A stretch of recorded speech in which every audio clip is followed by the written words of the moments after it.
അങ്ങനെയാണെങ്കിൽ പിന്നെ എന്തിനീ കാട്ടവരാതം കാണാൻ വന്നു? പടത്തിനെ തകർക്കണം, ഈ പടം കണ്ടിട്ട് ഇവിടെ നിറങ്ങുന്ന തെണ്ടികൾ. അല്ലു അർജുന്റെ അമ്മൂമ്മയ്ക്ക് വരെ വിളിച്ചിട്ട് പോയി ഏതോ ഒരു, ഞാൻ അങ്ങനെ പറയൂ, ഏതോ ഒരു അല്ലു അർജുന്റെ തന്തയ്ക്ക് വരെ വിളിച്ചിട്ട് പോയേക്കാണ്.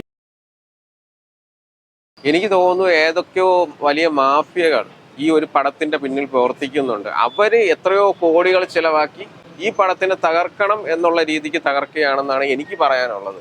ഒരു കുഴപ്പവുമില്ല. ഒരു പടത്തിൽ നിങ്ങൾക്ക് എപ്പോഴും ആസ്വദിച്ച് മാത്രം ഇരുന്നാൽ മതിയോ? ഒന്ന് വിഷമിക്കണ്ടേ? എന്താണ്, ഒരു സാമ്പാർ ആകുമ്പോഴത്തേക്ക് അതിനകത്ത് നമ്മൾ എല്ലാ രീതിക്കുള്ള പച്ചക്കറി ഇടും ഇല്ലേ? ഓരോന്നിനും ഓരോ ഗുണങ്ങളുണ്ട്. അത് മനസ്സിലാക്കി നമ്മൾ ഒരു കാര്യം ചെയ്താൽ അത് വൃത്തിക്ക് ചെയ്യും. ഈ പറയുന്ന പുഷ്പ എന്ന് പറയുന്ന ഒരു മൂവി നല്ലൊരു സിനിമയാണ്. ഏത് വൃത്തികെട്ടവനോ അല്ലെങ്കിൽ ഏത് വിവരമില്ലാത്തവനോ വന്ന് കണ്ടാലും ഇഷ്ടപ്പെടുന്ന ഒരു സിനിമയാണ് ഈ പറയുന്നത്. അതിന് ഉദാഹരണമാണ് ഈ പടം കണ്ടിട്ട് ഇവിടെ നിറങ്ങുന്ന തെണ്ടികൾ. എന്ത് തെറ്റ് ചെയ്തു ഈ പുഷ്പ എന്ന് പറയുന്ന ഈ മൂവിയുടെ പിന്നണി പ്രവർത്തകർ നിങ്ങളെടുത്ത്?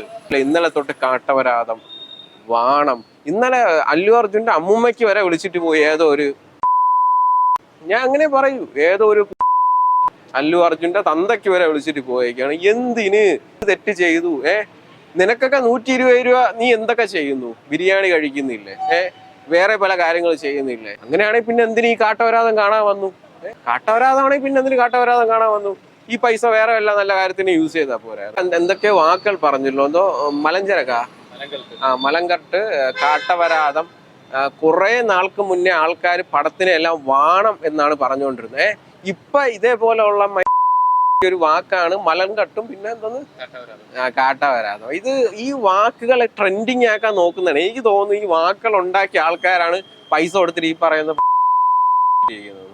ഇതൊരു നല്ല ചിത്രമാണ് സഹോദര. നിങ്ങൾ ഈ പടം കണ്ടോ? കണ്ടോ? കണ്ടോ? എന്നാ കേറി കാണണം. കേറി കാണണം. കണ്ടിട്ട് നിങ്ങളുടെ ജെന്യുവിൻ അഭിപ്രായം നിങ്ങൾ പറയണം. ഞാൻ പുഷ്പ 3ക്ക് വേണ്ടി വെയിറ്റിംഗ് ആണ്. ആസ്വദിച്ചു. ഈ ഇടയ്ക്ക് മലയാളത്തിൽ ഒരു 3.5 മണിക്കൂറുള്ള ഒരു പടം ഇറങ്ങി, എന്റെ പേര് ഞാൻ പറയുന്നില്ല. അതൊക്കെ വെച്ച് നോക്കുമ്പോഴത്തേക്ക് അതൊരു തെലുങ്ക് ചിത്രമാണ്. പുഷ്പ എന്ന് പറയുന്ന ഒരു തെലുങ്ക് ചിത്രമാണ്. തെലുങ്കന്മാർക്ക് ഇത് ഇഷ്ടപ്പെടും. നമുക്ക് ഇഷ്ടപ്പെട്ടില്ലെന്ന് വെച്ച് എനിക്കിപ്പോ ഇത് ഇഷ്ടപ്പെട്ടില്ല, ഓക്കെ, എനിക്ക് ഇഷ്ടപ്പെട്ടില്ല. അവർക്കിത് ഇഷ്ടപ്പെടും. പക്ഷെ എനിക്ക് ഇഷ്ടപ്പെട്ടു, പടം ഇഷ്ടപ്പെട്ടു. നല്ലൊരു ചിത്രമാണ്. നമ്മൾ വിചാരിക്കുന്ന കാര്യങ്ങളല്ല പലപ്പോഴും സംഭവിക്കുന്നത്. അതിന് തെളിവാണ് പുഷ്പ എന്ന് പറയുന്ന ഒരു ചിത്രം.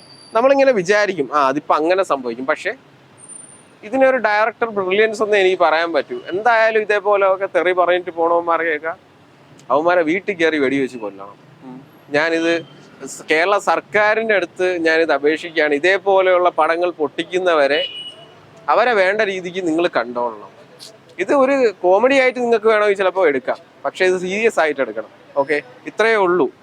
ഇതേപോലെയുള്ള നല്ല പടങ്ങളെ ഇനി ആരും കൊല്ലരുത്. ഓക്കെ.